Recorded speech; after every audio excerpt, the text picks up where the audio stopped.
Welcome to Slateville Farm. My name is Heather Magee. We're located in North Hebron, New York, in Washington County on the New York-Vermont border here in Slate Valley.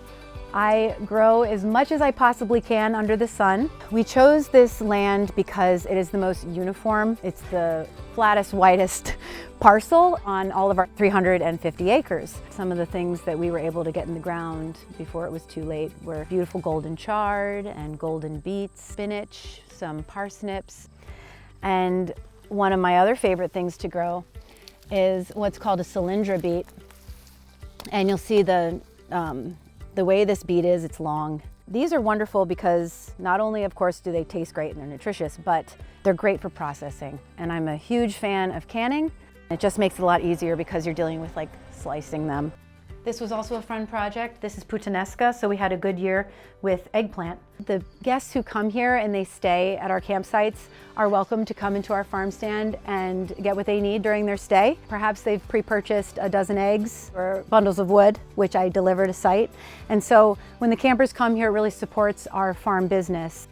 Most notably, our farm was used to mine what's unique to this area, which is red slate. We also actively use the material for all kinds of things on the farm. We use it for road base, we use it for retaining walls, we use it for staircases. It's this beautiful color of red because of all of the iron that's in the slate. So that's something that we like to share with our campers that come here, and we add that to their experience where they can leave their campsite and go to the red slate quarry and go swimming.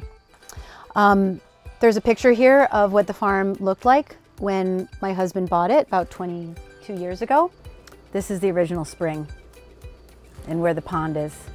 We have 6 beautiful old ladies, Scottish Highlands, that live here. We enjoy them visually. You can see them out the back window of the house. It's so lovely to see them through the winter, or how they graze across this, pretty dramatic hillside. And one of the fun activities that would be agritourism related is I offer carrots, cucumbers, and beets or whatever that doesn't sell at market, and they can come up and hand feed the cows.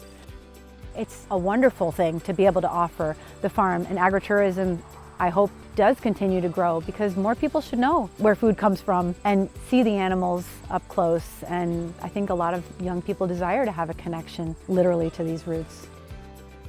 I operate this stand on the weekends, and during the week participate in 2 local farmers markets. When someone comes in here, they can basically help themselves, ideally. And you would find, hopefully on a typical day, this full from, beautiful fresh carrots that I might have picked. Here's some golden chard. I have some kale, some, giant white radish, some beautiful beans. And then some things here that are a little bit harder to see because I do tend to like to package them so they don't wilt. I have like mixed bags of lettuce and leeks and herbs and things like that. But I'm usually always, no matter what, have eggs because our girls are laying quite well. Hi, girls. Now they're getting some old Bartlett pears and some cuttings from the lettuce that I processed earlier today. I don't give my birds any junk. Pretty safe bet that in the first year of their life, I nearly get 1 egg a day out of each girl. It's really one of those things, and it sounds so corny to say it again, but the more you know, the more you realize there's so much you don't know, and it becomes like so overwhelming. And then I remember winter's coming, because that's when you get to sit in front of the fire and open up all those books and do your marketing, look at the trends, like what kind of seeds are you gonna buy, what worked, what didn't, review your notes, all that stuff. We're gonna go up there hopefully as the sun is setting, and you can see how dramatic those views are. And that's where our gardens used to be, actually, and we've turned it all back to pasture, and some of our most popular campsites are right on that vista. It's like anything else in life. When you're doing it all the time, you become kind of accustomed to it, and then it loses that essence of like specialness. But due to the fact that I'm like interacting with these people all the time that are looking at the farm and our operation and all of our buildings and our animals with fresh eyes, it really reminds me on a regular basis how grateful I am. This is our little special spot on the planet in the middle of Washington County, and so unassuming, just a blip on the map, but for us and for the people that visit us, it can be life-changing.